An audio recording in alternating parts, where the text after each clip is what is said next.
Welcome to the theater, pal. Your friendly neighborhood master Chaos back with you once again. Brother Chaos in the house. Hello, everybody. Come on in. We have a seat saved for you right here, nice and comfy and cushy, right next to us. We're going to talk about a film released by Vinegar Syndrome that is, frankly, too beautiful to die.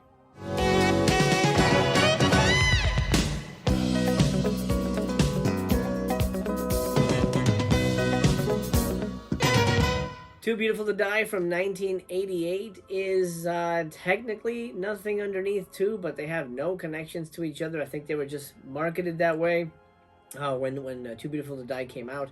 I assume because Nothing Underneath was popular or successful that they wanted to make a sequel, or at least call it a sequel. Anyway, that's how Italy rolls. The film is almost exactly the same thing as Nothing Underneath. With slight differences. The main one being that it's actually a good movie. Would you agree that Too Beautiful to Die is the better film?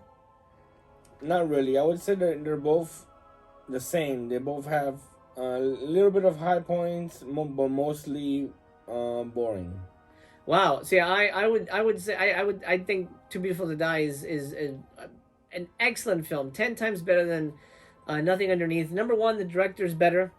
The director actually cares, and the shot selection is excellent. The use of color is excellent. It also feels like a bigger movie.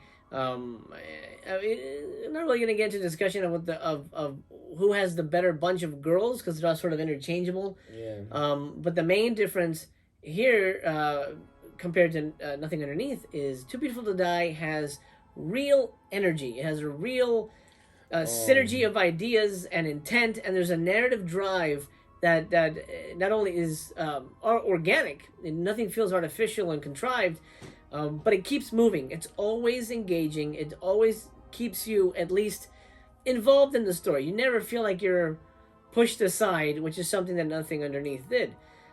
So to me, Too Beautiful to Die is a movie that really stands out. But doesn't have Donald Pleasance eating spaghetti at Wendy's. No, it does. It does not have that. But what it does have is on-screen kills, gore, but again a severe lack of nudity. Now, why is that? Yeah, I don't know. I couldn't figure it out.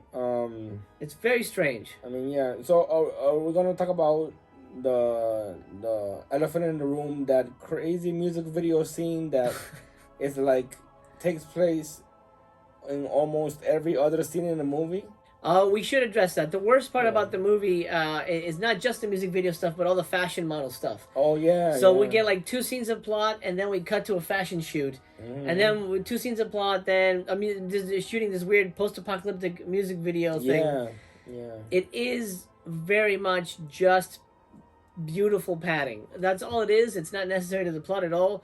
And it does rely on it quite a bit, which is unfortunate. The crazy knife. Tell us about the crazy knife, and I have a question for you. Okay. If they sold the crazy knife at a movie convention, would you get it for your collection? Because I know you have your Chaos Sphere. Yes. And I've seen in your house many other different types of collectibles, weapons. I would. They're using knives in this music video, and that's this on the cover is one that the killer uses. And yes, if they sold it 100%, that's cool. That would be cool. Ass knife. It is cool knife. Yeah. So let's talk about the plot real briefly. Like I said, it's very similar to Nothing Underneath. You have the story of a young fashion model. What happens to her at this party? She goes to this party with some friends. Yeah, she's in a hot tub with other girls. We don't see nudity. No nudity. Just a brief little glimpse of boob real quick. 4 naked women. Sorry, small nitpick, but Jesus, what? Okay. Yeah, I know. And then pretty much she gets raped, but by a guy, but the other girls are supposed to be her model friends. Yeah. They hold her down, and they let the assault happen, which is horrific. Yeah. So that is basically after that scene, it explains why the killer and does what he does, and obviously it's a startup for the movie. That is the inciting incident. Yeah. This young model gets raped at a party. She gets killed, and this is another problem with the movie. There's two kills that happen off screen that we just hear about. We don't see the aftermath, and we don't. It almost is like, did that even happen? We're just being told that it happened, but maybe it didn't happen. There's different tiers. There's the on-screen kill, which is always the best way to go. Yes. Then there is the off-screen kill, but then you see the dead body with the wound. Right. And then there's this, which is you hear that there's a death and you don't see anything. Yeah. Oh, this girl died. She got shot in the head and burnt up in a car. Oh, okay. Wow, Jesus. Maybe we should have seen that. I feel like that's part of the plot there. Yeah. And then there's another character that just all of a sudden we see, crime scene photos. Like, what the fuck? That guy's dead. Oh, okay. Yeah. So there's some strange choices made when it comes to the kills, but overall, it's about the mystery of this raped girl who dies after leaving this party, and all the people involved with that sex party, and potentially a link between them, her death, and the killer that is on the loose, stalking the fashion highways of Milan. But what struck me amazingly about the movie is just its visual flair. I mean, this is a good damn looking movie.